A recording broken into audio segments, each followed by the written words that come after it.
हम अभी तक क्या पढ़ रहे थे, टाइप्स ऑफ मनी को हम लोग पढ़ रहे हैं, और टाइप्स ऑफ मनी में जो अब तक पढ़ लिया है वो क्या है, representative money, fiat money, fiduciary money, community money and last में करेंसी पढ़ा था। अब आगे का ये चीज़ बचा हुआ है जिसमें पढ़ना है token versus standard money, cheap money versus dear money, hard versus soft currency, helicopter money और near money, hot money, bank money और प्लास्टिक मनी। इन सब चीज़ों को हम लोग को क्या करना है, पढ़ना है। तो चलो हम लोग शुरुआत करते हैं टोकन वर्सेस स्टैंडर्ड मनी से, मनी के पार्ट 2 में, टाइप्स ऑफ मनी के पार्ट 2 में।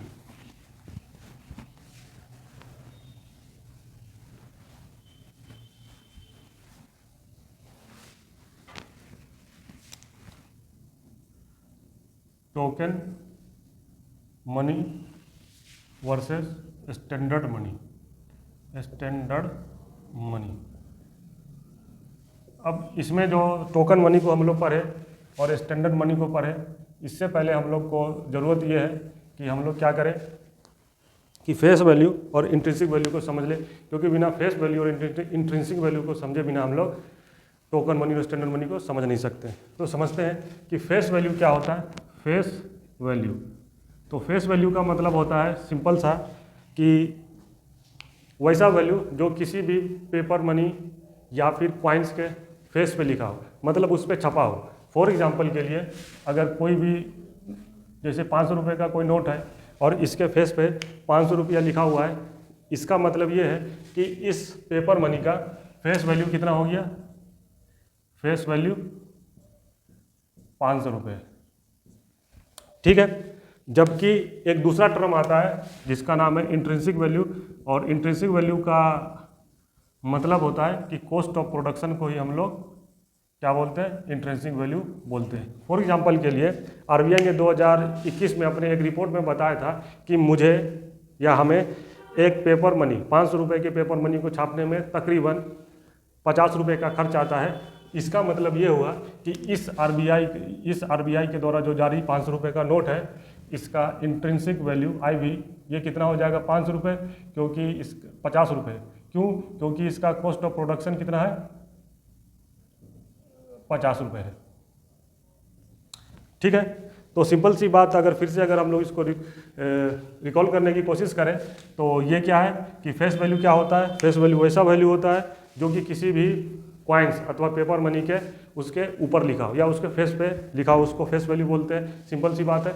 जबकि इंट्रिंसिक वैल्यू क्या होता है कि cost of production of that money is called intrinsic value. जैसा कि ये 500 रुपये का अगर नोट है, ठीक है, तो 500 रुपये के नोट को बनाने में अगर आरबीआई को 50 रुपये का कॉस्ट ऑफ प्रोडक्शन लगता है तो उसका इंट्रिंसिक वैल्यू कितना हो जाएगा, 50 रुपये हो जाएगा, ठीक है। तो अब इस चीज़ को हम लोग आगे लिख लेते हैं इसके डेफिनेशन में। क्या होगा, वैसी मुद्रा या फिर मनी जिसका फेस वैल्यू इंट्रिंसिक वैल्यू से अधिक हो, टोकन मनी कहलाएगा, टोकन मनी कहलाएगा। अगर इसके हम लोग एग्जाम्पल को देखने की कोशिश करें तो क्या होगा कि अधिकतर पेपर मनी,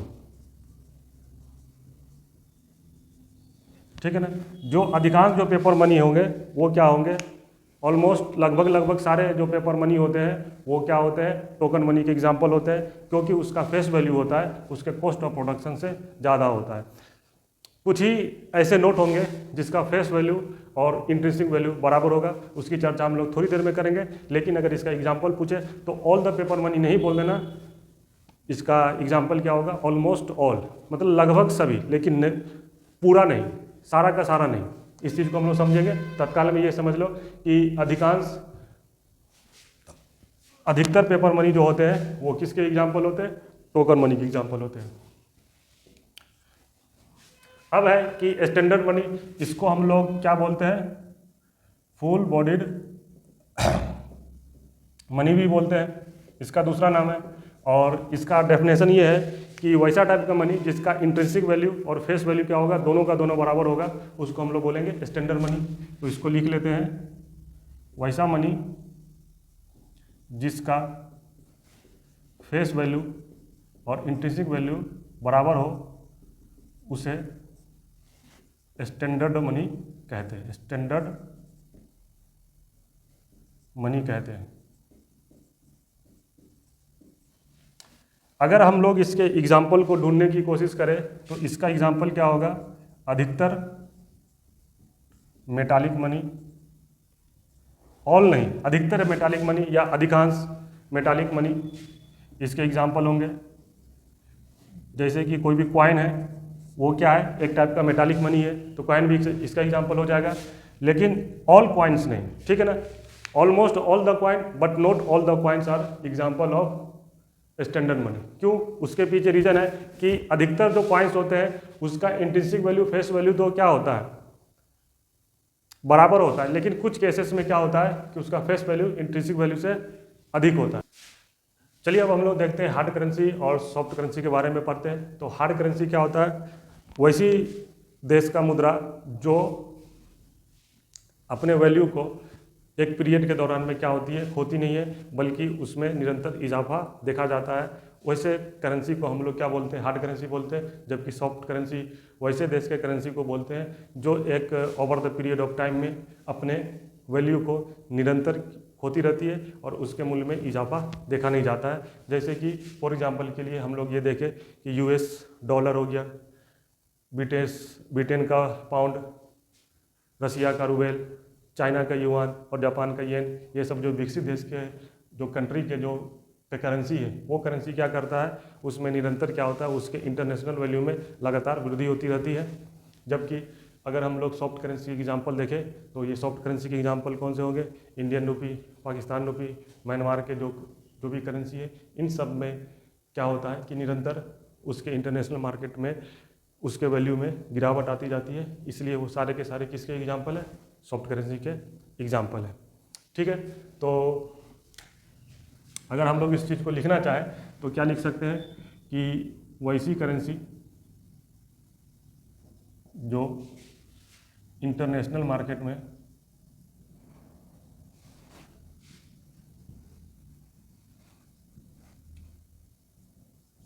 एक समय अंतराल पर एक अवधि के दौरान अपनी वैल्यू को नहीं खोती है, उसे हम हार्ड करेंसी कहते हैं।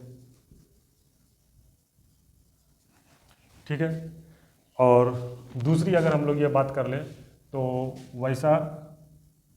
वैसी करेंसी जो अपनी वैल्यू को एक अवधि के दौरान निरंतर खोती रहती है। ठीक है, अगर एग्जाम्पल के तौर पे देखें तो American dollar, British pound,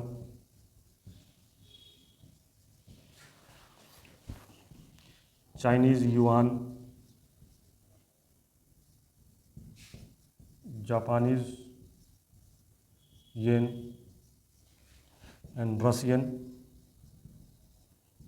ruble are the example of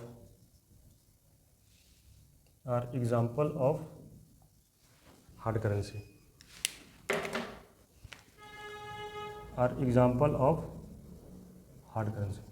ठीक है।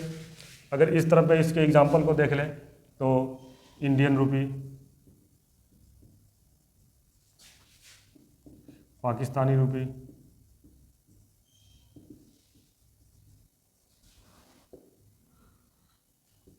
बांग्लादेशी टका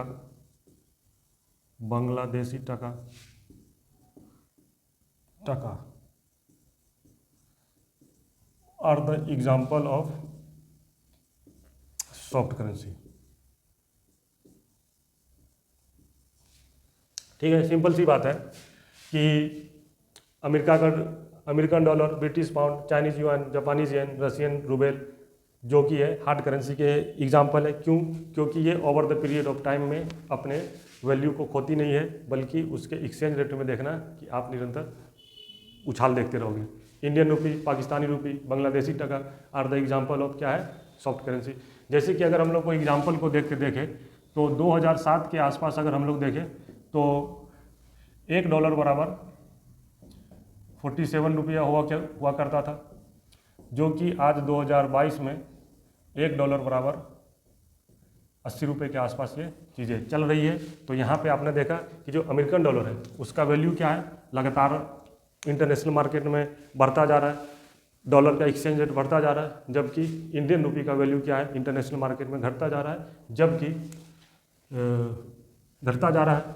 ठीक है, और इसका एक्सचेंज रेट का वैल्यू क्या है, वो नीचे घटता जा रहा है। इसलिए जो इंडियन रुपी और पाकिस्तानी रुपी, बांग्लादेशी रुपी है, ये सब जितने भी है वो क्या है, किसके एग्जाम्पल है, सॉफ्ट करेंसी के, जबकि हार्ड करेंसी के एग्जाम्पल ये हो गए। इसमें जो अगला पॉइंट जो याद करने वाली है वो अगला पॉइंट ये है कि जैसा कि डेफिनेशन में ही लिखा हुआ है कि ये अपने वैल्यू को नहीं खोती है। इसका मतलब ये है कि इसका एक्सचेंज रेट है,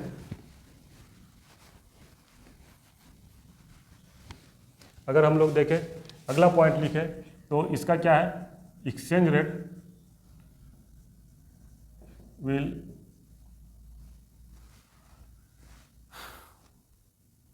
increase over the period of time. इसमें यह कह रहा है कि एक निश्चित समय अंतराल के बाद क्या होता है कि इसमें एक्सचेंज रेट है इसका बढ़ता जाएगा, जो कि हमने इसके डेफिनेशन में ही वो बातें थी। लेकिन अगर इसमें कभी कभी जो एमसीक्यू बनाने के लिए आता है तो वहाँ पर अगर ये पॉइंट निकाल दे तो हो सकता है कि आप उस डेफिनेशन से इस पॉइंट को ना निकाल पाओ, इसलिए मैंने इसको लिख दिया है कि हार्ड करेंसी है उसका क्या है, exchange rate will increase over the period time. मतलब कि over the period of time के दौरान क्या होता है कि उस हार्ड करेंसी का एक्सचेंज रेट हमेशा बढ़ता ही जाएगा।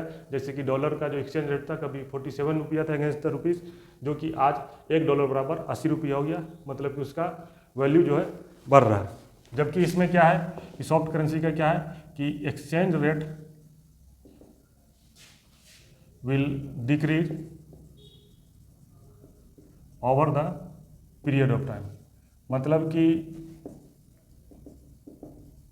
एक अवधि के दौरान अगर ये देखोगे तो सॉफ्ट करेंसी का क्या होगा कि जो एक्सचेंज रेट है वो हमेशा गिरता ही रहेगा। अगर इसके हम लोग आगे वाले पॉइंट को अगर और भी देख लेंगे तो ये चीज़ बोल सकते हैं कि डेवलप्ड कंट्री के करेंसी हार्ड करेंसी के उदाहरण होते हैं, हार्ड करेंसी के उदाहरण होते हैं। सही है बात, ठीक है। और अगर ये लिखेंगे तो developing and under developed country के करेंसी क्या होते हैं, सॉफ्ट करेंसी के एग्जाम्पल होते हैं। और जो एक पॉइंट इसमें जो नोट्स के अगले पॉइंट में जो है हम लोग ये देख लेते हैं कि जो हार्ड करेंसी है वो क्या होता है। हार्ड करेंसी में ऋण या loan high rate of interest पर उपलब्ध होता है, जबकि सॉफ्ट करेंसी में लोन या ऋण लो इंटरेस्ट रेट पर उपलब्ध होता है।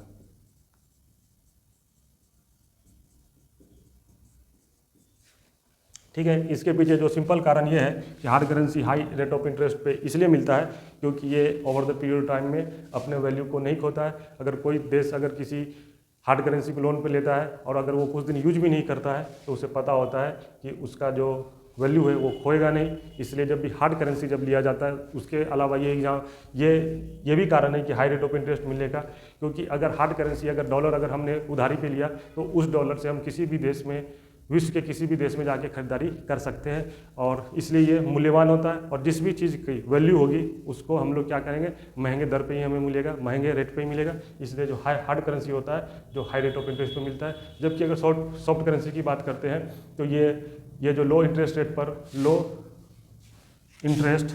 पर उपलब्ध होता है, इसके पीछे यह कारण है कि एक तो अगर हम लोग मान लो एग्जाम्पल के तौर पे नेपाल के करेंसी को अगर हमने लोन पे ले लिया, तो सिंपल सी बात है कि इंटरनेशनल मार्केट में किसी भी देश में शायद ही जा करके इससे हम किसी भी चीज़ का इंपोर्ट कर सके, मतलब उसको खरीद करके ला सके, क्योंकि सॉफ्ट करेंसी को कोई भी देश लेना नहीं चाहेगा, क्योंकि इसके वैल्यू में कभी भी गिरावट देखी जा सकती है। तो इसका वैल्यू नहीं होता है, जिस कारण सॉफ्ट करेंसी जो भी होते हैं लो इंटरेस्ट रेट पर मार्केट में उपलब्ध होते हैं। ठीक है, अब आगे हम देखते हैं डियर मनी और चिप मनी को देखते हैं। और डियर मनी और चिप मनी को देखें इससे पहले मैं ये बता दूं कि डियर मनी और चिप मनी कोई मनी नहीं है, बल्कि ये एक प्रकार का लोन है। ठीक है, इसको कि हम लोग क्या बोलते हैं, डियर मनी और चिप मनी बोलते हैं। तो डियर मनी वैसा लोन है जो हाई रेट ऑफ इंटरेस्ट पे मिले, उसको हम लोग क्या बोलते हैं, डियर मनी बोलते हैं। जबकि चिप मनी वैसे लोन को बोलते हैं जो कि लो रेट ऑफ इंटरेस्ट पे मिलता है। ठीक है, तो ये अगर इसके एग्जाम्पल के तौर पे देखें तो जब कभी भी RBI CRR को इंक्रीज कर दे, SLR को इंक्रीज कर दे, या फिर रेपो रेट को जब इंक्रीज कर देती है, तब उस समय बैंकों के पास जो अवेलेबल फंड होता है वो क्या हो जाता है, घट जाता है। और जब बैंकों के पास फंड कम हो जाता है तो अपने बेनिफिट को राइज करने के लिए क्या करती है, इंटरेस्ट रेट को बढ़ा देती है, इंटरेस्ट रेट को क्या कर देती है, इंक्रीज कर देती है। तो उस टाइम पे जो लोन बढ़े हुए इंटरेस्ट रेट पे मिलती है उसी को हम लोग क्या बोलते हैं, डियर मनी बोलते हैं। जबकि चिप मनी के कंडीशन में क्या होगा कि CRR को क्या करेगी, घटा दिया, SLR को घटा दिया, या फिर रेपो रेट को घटा दिया, तब जो अवेलेबल फंड है वो क्या हो जाएगा, बढ़ जाएगा। और जब उसके पास अवेलेबल फंड ज़्यादा हो तो वो क्या करती है, बैंक है कॉमर्शियल बैंक, वो लो इंटरेस्ट रेट पे क्या करती है, लो इंटरेस्ट रेट पे लोन को पब्लिक के बीच में घुमाना शुरू कर देती है। तो उस टाइप के जो लोन को हम लोग क्या बोलते हैं, चिप मनी बोलते हैं। तो चलो इसको हम लोग आसान भाषा में लिख लेने की कोशिश करते हैं, डियर मनी क्या है और चिप मनी क्या है। तो जैसा कि मैंने पहले बता दिया था, ये कोई प्रकार का मुद्रा नहीं है, बल्कि यह वैसा लोन, जिसको हिंदी में हम लोग ऋण भी बोल सकते हैं, वैसा लोन जो high rate of interest, high rate of interest का मतलब क्या है, ऊंची ब्याज की दर पर, हाई रेट ऑफ इंटरेस्ट पर उपलब्ध हो, उसे हम लोग क्या कहते हैं, डियर मनी कहते हैं।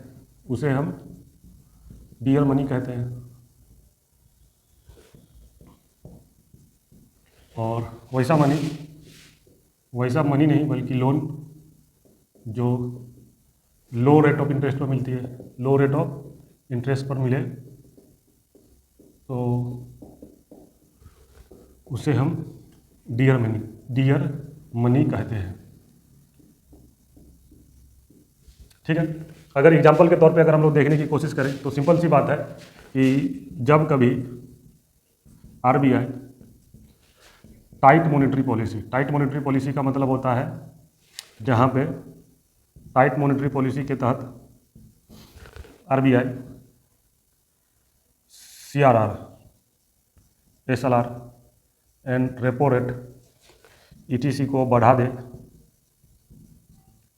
तब कॉमर्शियल बैंक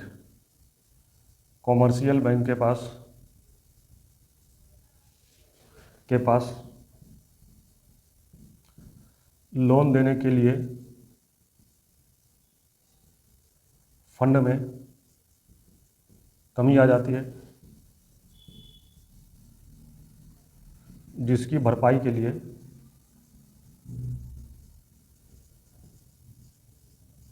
बैंक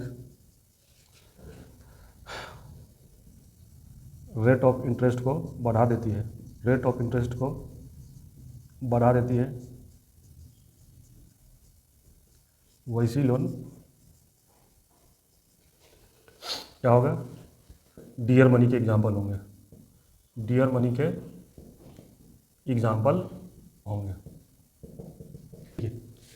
हमने डियर मनी के उदाहरण को देख लिया। अब डियर मनी के उदाहरण को देखने के बाद हम लोग देखते हैं कि चिप मनी के उदाहरण को देखते हैं। तो चीप मनी का उदाहरण सिंपल सा है कि डियर मनी के उदाहरण के जस्ट उल्टा होगा। जब कभी भी आरबीआई लूज मॉनेटरी पॉलिसी के तहत अगर सीआरआर, एसएलआर और रेपो रेट इत्यादि को क्या करती है, घटाती है, तब कॉमर्शियल बैंक के पास लोन देने के लिए फंड जो होते हैं काफ़ी मात्रा में उपलब्ध होते हैं, और जब बैंकों के पास लोन देने के लिए फंड काफ़ी मात्रा में उपलब्ध होती है तो वो रेट ऑफ इंटरेस्ट को घटा देती है, और ऐसे ही लोन को हम लोग क्या कहते हैं, चीप मनी कहते हैं। ठीक है, अब आगे हम लोग क्या कर लेते हैं, हॉट मनी को देख लेते हैं कि हॉट मनी क्या है। तो हॉट मनी देखें, इससे पहले मैं आपको बता दूं कि हॉट मनी भी ये किसी प्रकार का मनी नहीं है, बल्कि ये एक प्रकार का फंड होता है। और हॉट मनी को क्या देखा जाता है कि इंटरनेशनल जो इकोनॉमी होते हैं उसके एस्पेक्ट में देखा जाता है। तो हम लोग देखते हैं हॉट मनी क्या है, और हिंदी में इसको हम लोग बोलते हैं उत्प्रवाही मुद्रा। ठीक है, अब एक्चुअली होता क्या है कि मान लो कि ये कोई दो देश है या और भी कोई तीसरा देश है यहाँ पे। अब इसमें क्या होता है कि कुछ फंड होते हैं कि वैसा फंड जिसमें एक देश से दूसरे देश में माइग्रेट करने की टेंडेंसी हो in a short period of time, मतलब कि एक छोटे से समय अंतराल में 2 या 3 महीने, 4 महीने, 5 महीने के अंतराल में जो फंड एक दूसरे से दूसरे देश में लगातार माइग्रेट होते रहे, ट्रांसफ़र होते रहे, उसी को हम लोग बोलते हैं हॉट मनी। अब सवाल ये है कि चलो हॉट मनी ट्रांसफ़र तो होते रहता है एक दूसरे से दूसरे देश में, लेकिन आखिरकार ये क्यों होता रहता है, तो उसके पीछे जो सबसे बड़ा कारण है वो है कि high rate of interest and dividend. जब कभी भी किसी देश में ज़्यादा हाई रेट ऑफ इंटरेस्ट हुआ, मान लीजिए कि अगर ये कोई कंट्री ए है, ये कंट्री कोई बी है और ये कोई कंट्री सी है, जब कभी भी किसी देश में, जैसे कि ए देश में रेट ऑफ इंटरेस्ट लो है और यहाँ पे रेट ऑफ इंटरेस्ट हाई है, तो यहाँ से क्या करेंगे, जो विदेशी लोग रहेंगे वो एक कंट्री से अपने पैसे को निकाल करके बी कंट्री में ले जाएंगे। क्यों? क्योंकि वहाँ पे उन्हें high interest rate of interest मिल रहा है, तो उनको क्या होगा, बेनिफिट ज़्यादा होगा। मान लो कि बी से ज़्यादा अगर सी में हाई है, उससे भी ज़्यादा है, डबल ज़्यादा है, तो क्या करेंगे, बी से वो मनी को निकाल कर किसके पास ले जाएगी, सी के पास ले जाएगी। अगर मान लो कि कुछ दिनों के बाद यहाँ पे इंटरेस्ट रेट किसी भी कारण से लो हो गया, तो फिर वो क्या करेगी कि यहाँ से निकाल करके, और यहाँ पे मान लो कि हाई हो गया, तो यहाँ से निकाल कर फिर से ये ए में लेकर के वापस लेकर के आ जाएगी। तो इस प्रकार के मनी जिसमें कि in a short period of time में, एक छोटे से समय अंतराल में एक देश से दूसरे देश में ट्रांसफ़र करने की जो टेंडेंसी होती है, प्रवृत्ति होती है। क्यों? क्योंकि उसे हाई रेट ऑफ इंटरेस्ट और डिविडेंड को क्या करना पड़ता है, रिप करने का रहता है, मतलब कि वो हाई रेट ऑफ इंटरेस्ट और डिविडेंड का फ़ायदा उठाना चाहती है। तो हम लोग उस प्रकार के जो मनी को क्या बोलते हैं, उत्प्रवाही या फिर हॉट मनी कहते हैं। ठीक है, तो अगर हम लोग इसको लिखना चाहिए, इसको डेफिनेशन को, तो हम लोग इसको डेफिनेशन को लिख लेते हैं। सिंपल सा है कि वैसी मुद्रा, और ये मुद्रा एक्चुअली नहीं है तो इसको बगल में हम लोग लिख लेते हैं, वैसा फंड जिसमें एक देश से दूसरे देश में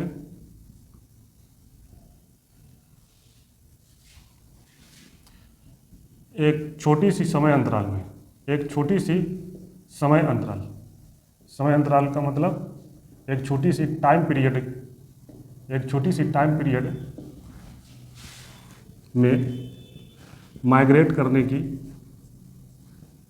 करने की प्रवृत्ति हो, तो उसे हम हॉट मनी कहते हैं। ठीक है, और अगर हम लोग इस प्रवृत्ति का रीज़न बोलेंगे कि what is the cause of this type of tendency, अगर हम लोग रीज़न की बात करेंगे कि इस प्रकार के फंड में इस प्रकार की टेंडेंसी क्यों होती है, तो सिंपल सी बात है कि निवेशक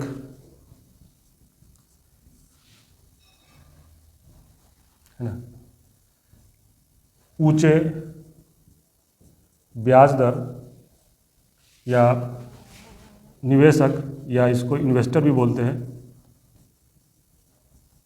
हाई इंटरेस्ट रेट या फिर डिविडेंड का फ़ायदा उठाने के लिए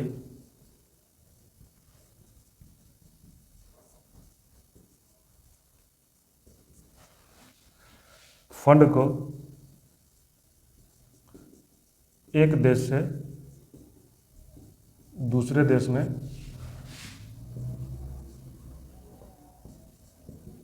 ट्रांसफ़र करती रहती है।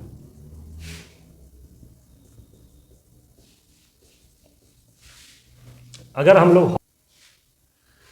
हमने अब क्या देख लिया कि हॉट मनी के डेफिनेशन को देख लिया, और साथ साथ में हमने ये भी देख लिया कि हॉट मनी में एक देश से दूसरे देश में जाने की टेंडेंसी क्यों होती है। तो सिंपल सा बात था कि हाई रेट ऑफ इंटरेस्ट और डिविडेंड के चक्कर में निवेशक एक देश से पैसा निकाल करके दूसरे देश में लगा देते हैं। अब यहाँ पे जो सबसे बड़ी बात है वो ये समझने की बात है कि इसके एग्जाम्पल कौन कौन से होंगे। तो इसके एग्जाम्पल FPI होंगे, इन्वेस्टमेंट इन म्यूचुअल फंड होंगे, and demand deposit of foreigner in domestic bank होंगे, और कुछ भी और भी इसके कुछ एग्जाम्पल हैं, लेकिन ये 3 ज़्यादा महत्वपूर्ण है।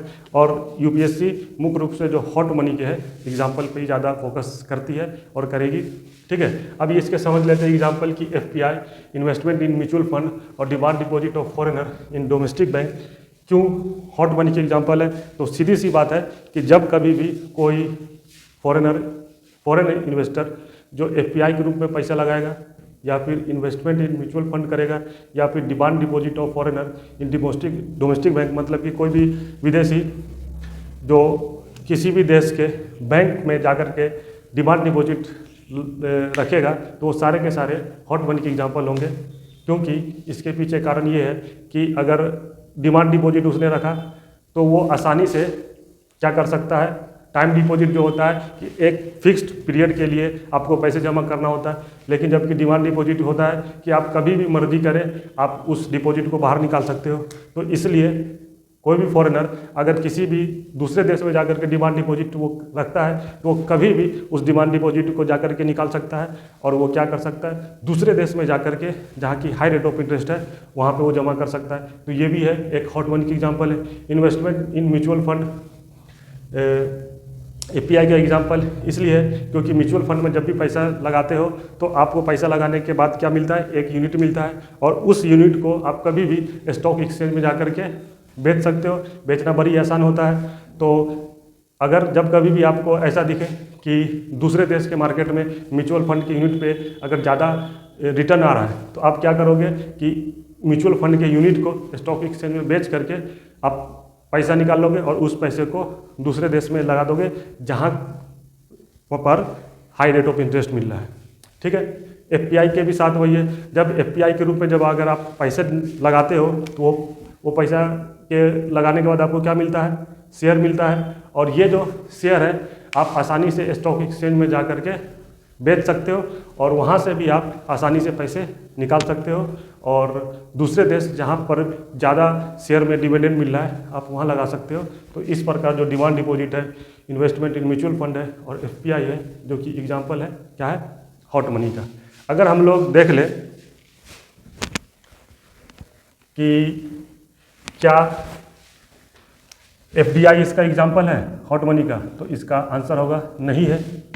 क्यों? क्योंकि FDI के रूप में जो आप पैसे लगाते हो उससे लगाने के बाद भी ये शेयर आपको मिलता है, लेकिन ये शेयर क्या होता है, स्टॉक एक्सचेंज पे आसानी से नहीं बिकता है, जिस कारण क्या होता है कि आप इसके अंतर्गत जल्दी पैसा नहीं निकाल सकते हो, और पैसा जब निकाल नहीं सकते हो तो आप एक शॉर्ट पीरियड ऑफ टाइम में FDI से पैसे निकाल करके दूसरे देश में आप लगा नहीं सकते हो।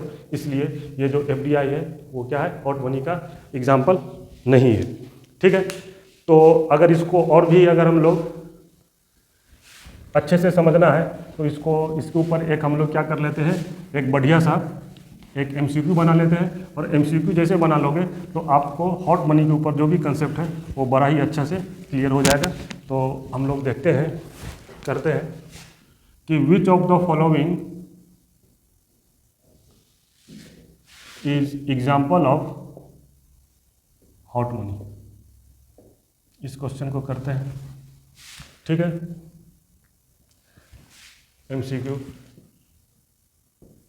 तो अगर मैं ऑप्शन दे दूं, FDI, दूसरा FPI, तीसरा GDR, ADR, चौथा फॉरेन ग्रांट, पांचवा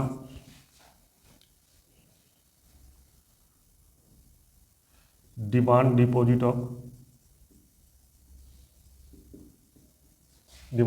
ऑफ फॉरेनर। तो इसका आंसर क्या हो जाएगा? अगर हम लोग इसका आंसर देखने की बात करें तो इसका आंसर क्या हो जाएगा? एफडीआई नहीं होगा, क्योंकि हमने देख लिया कि एफडीआई के रूप में जब आप पैसे लगाते हो और पैसे लगाने के बाद आप शेयर मिलता है तो वो शेयर को आसानी तरीके से आप शॉर्ट टर्म में जा कर के नहीं बेच सकते। 2 महीना, 4 महीने, 5 महीने में आपको अगर बेचना है तो आप उसको बेचने में एक लंबा सा टाइम लग जाता है, जिस कारण आप शॉर्ट टर्म में बेच करके पैसे निकाल नहीं सकते हो। तो ये क्या हो जाएगा? हॉट मनी का एग्जांपल नहीं हो पाएगा, क्योंकि हॉट मनी का कंडीशन ही है तो वो वैसा मनी जिसको आप क्या कर सकते हो, शॉर्ट टर्म में ही एक देश से निकाल करके दूसरे देश में माइग्रेट कर देते हो। किस चीज़ के लिए? तो हाई रेट ऑफ इंटरेस्ट को रिप करने के लिए और हाई डिविडेंड को रिप करने के लिए।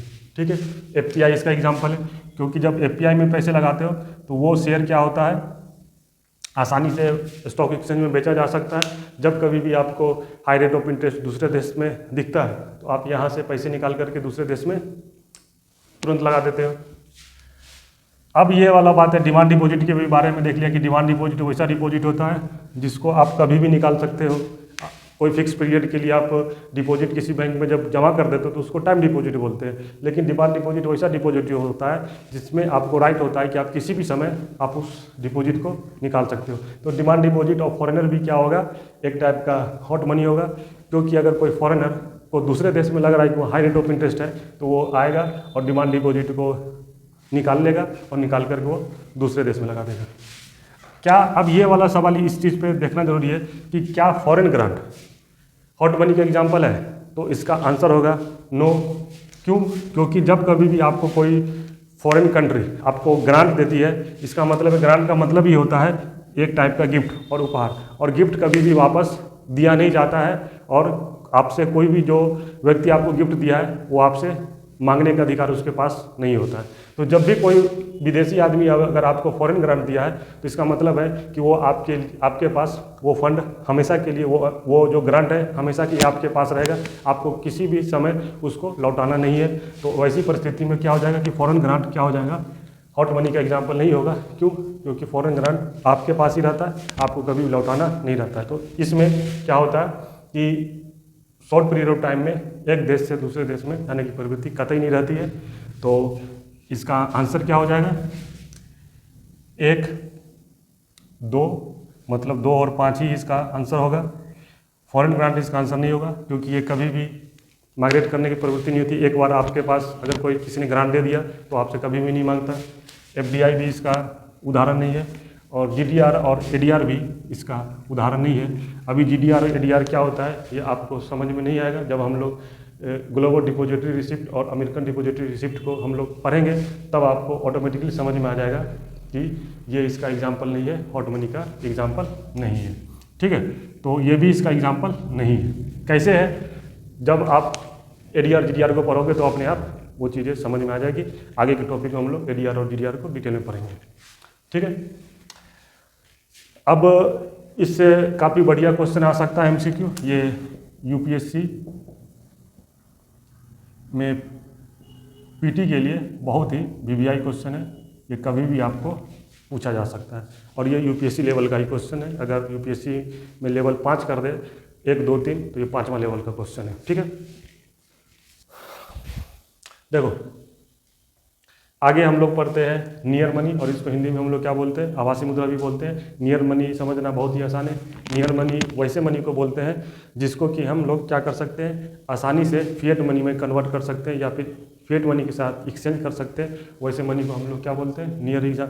नियर मनी या आभासी मुद्रा कहते हैं। और नियर मनी के अगर एग्जाम्पल के तौर पर देखें तो गोल्ड नियर मनी का एक बड़ा ही अच्छा उदाहरण है, क्योंकि गोल्ड को बेच करके हम लोग क्या कर सकते हैं, उसको फिएट मनी में कभी भी कन्वर्ट कर सकते हैं और आसानी से, बड़ी आसानी से वो फिएट मनी में कन्वर्ट हो जाता है। इसके अलावा treasury bill, short money market, जो इंस्ट्रूमेंट है, फाइनेंशियल इंस्ट्रूमेंट है, वो सब भी क्या होते हैं, नियर मनी के एग्जाम्पल होते हैं। तो हम लोग उसको आगे देखेंगे कि वो किस प्रकार से नियर मनी के एग्जाम्पल है। तत्काल में हम लोग ये लिख लेते हैं, इसके डेफिनेशन लिख लेते हैं कि वैसी मनी जिसे आसानी से फिएट मनी, और फिएट मनी का मतलब क्या होता है हमने पहले ही पढ़ लिया है। फिएट मनी का मतलब क्या होता है, पेपर मनी और कॉइन्स। भारत में क्या है, फिएट मनी की एग्जांपल है, मतलब वैसी मनी जिसे आसानी से फिएट मनी के साथ बदला जा सकता है। ठीक है, नियर मनी कहलाएगा, नियर मनी कहलाता है। अगर एग्जाम्पल के तौर पे देखें, अगर हम नियर मनी के एग्जाम्पल देखने की कोशिश करेंगे तो gold, short term financial instrument like जो ट्रेजरी बिल है, सर्टिफिकेट डिपॉजिट है, कमर्शियल पेपर है, या और भी कोई शॉर्ट टर्म फाइनेंशियल इंस्ट्रूमेंट है, और उसके अलावा जो बॉन्ड नियर देयर रिडेम्पशन, ये सब के सब जो है वो क्या है, नियर मनी के एग्जाम्पल है। इसका कारण ये है कि गोल्ड को हम लोग क्या कर सकते हैं, कभी भी किसी भी समय जाकर के इसको आसानी से बेच करके इसको हम लोग क्या कर सकते हैं, पैसे के रूप में, फिएट मनी के रूप में कन्वर्ट कर सकते हैं। ठीक है ना। शॉर्ट टर्म जो फाइनेंशियल इंस्ट्रूमेंट है, ये सब नियर मनी की एग्जांपल क्यों है, क्योंकि इसका मैच्योरिटी, इन सब जो फाइनेंशियल इंस्ट्रूमेंट है इसका मैच्योरिटी पीरियड 1 साल से अधिक नहीं होता है, और 1 साल से अधिक नहीं होता है, कोई 3 महीने के लिए होता है, कोई 2 महीने के लिए होता है, कोई 4 महीने के लिए होता है। तो हम लोग क्या कर सकते हैं, ये कि 1, 2, 3 महीने, एक शॉर्ट पीरियड ऑफ टाइम में ही क्या हो सकता है, वो मैच्योर हो जाता है, और जब वो मैच्योर हो जाएगा तो हम क्या कर सकते हैं, इसको रिडीम करके आसानी से फिएट मनी में कन्वर्ट कर सकते हैं। उसके अलावा जो bond near their redemption, bond मतलब काफ़ी लंबी अवधि के लिए निकाला जाता है, जैसे उसे 6 साल, 7 साल, 8 साल, 10 साल या 20 साल के लिए निकाला जाता है। लेकिन जो बॉन्ड अपने रिडेम्पशन के, अपने मैच्योरिटी के नज़दीक है, जैसे कि कोई बॉन्ड 4.5 साल के लिए, 5 साल के लिए निकाला गया था, लेकिन वो अपने रिडेम्पशन के नज़दीक, अपने मैच्योरिटी के नज़दीक पहुँच गया, मतलब कि वो लगभग 4 साल 8 महीने या 9 महीना का हो गया, तो वो भी होगा, एक नियर मनी का उदाहरण होगा, क्योंकि 3 महीने के बाद, 4 महीने के बाद उसकी अवधि 5 साल वो पूरा हो जाएगा, और वो क्या हो जाएगा, पूरी तरीके से मैच्योर हो जाएगा। मैच्योर होने के बाद आप उस बॉन्ड को भी क्या कर सकते हो, आसानी से फिएट मनी में कन्वर्ट कर सकते हो। तो नियर मनी के एग्जाम्पल के रूप में gold, short term financial instrument like treasury bill, certificate deposit, commercial paper और bond near their redemption are the example of क्या है, नियर मनी। एक एग्जाम्पल के तौर पे देख लेते हैं कि जो होता है लैंड है, वो क्या है, नियर मनी का एग्जाम्पल नहीं है। इसके पीछे सबसे बड़ी कारण है कि लैंड को हम लोग बेच करके फिएट मनी में कन्वर्ट तो कर लेते हैं, लेकिन लैंड बेचना आसान बात नहीं है। अगर हम लोग लैंड को बेचने गए तो हमारे साथ क्या हो सकता है, वो सस्ते दाम पे हमें मिल जाए, जितना हमें पैसा मिलना चाहिए था उतना पैसा नहीं मिलेगा, तो एक बड़ा सा नुकसान हो जाएगा।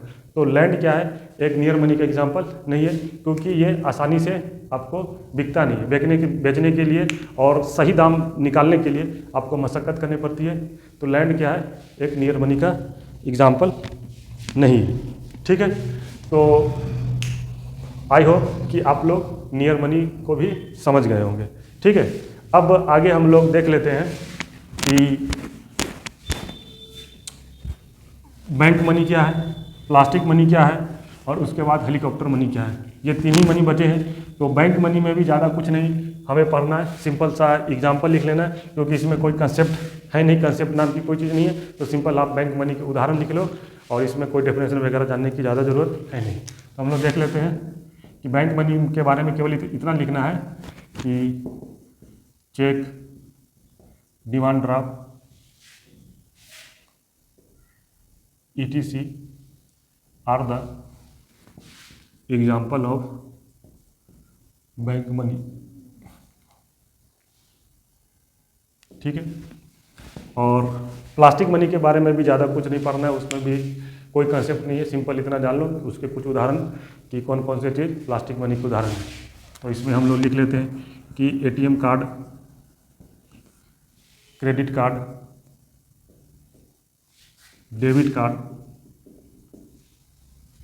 Are example of plastic money. कोई कॉन्सेप्ट नहीं इसमें, तो इसमें ज़्यादा पढ़ने की जरूरत नहीं, केवल एग्जाम्पल पढ़ लो, बहुत ज़्यादा है। अब उसके बाद जो एक लास्ट वाला बच गया है वो है हेलीकॉप्टर मनी। तो हेलीकॉप्टर मनी एक प्रकार का, ये किसी प्रकार का मनी नहीं है, बल्कि ये एक टाइप का क्या है, मॉनेटरी पॉलिसी है, जिसको कि हेलीकॉप्टर मनी भी कहा जाता है। तो जब हम लोग इसके बाद जब मनी ख़त्म हो जाएगा, तो मनी के ख़त्म होने के बाद हम लोग मनी सप्लाई पढ़ेंगे, उसके बाद इन्फ्लेशन पढ़ेंगे, इन्फ्लेशन के बाद हम लोग ट्रेड साइकिल पढ़ेंगे, और ट्रेड साइकिल के बाद जब हम लोग मॉनेटरी पॉलिसी पढ़ेंगे, तब वहाँ पे हम लोग हेलीकॉप्टर मनी को पढ़ लेंगे। तत्काल में हेलीकॉप्टर मनी आपको अभी समझ में नहीं आएगा। तो हमारा जो टाइप्स ऑफ मनी है वो आज ख़त्म हो गया, और आगे हम लोग करेंगे कि मनी इश्यूएंस सिस्टम के टाइप होंगे, जैसे कि फिक्स फिड्यूशियरी सिस्टम क्या है, मिनिमम रिजर्व सिस्टम क्या है, एंड प्रोपोर्शनल रिजर्व सिस्टम क्या है। इन सब चीज़ों से अपनी आगे की क्लास को हम लोग जारी रखेंगे। ठीक है, धन्यवाद।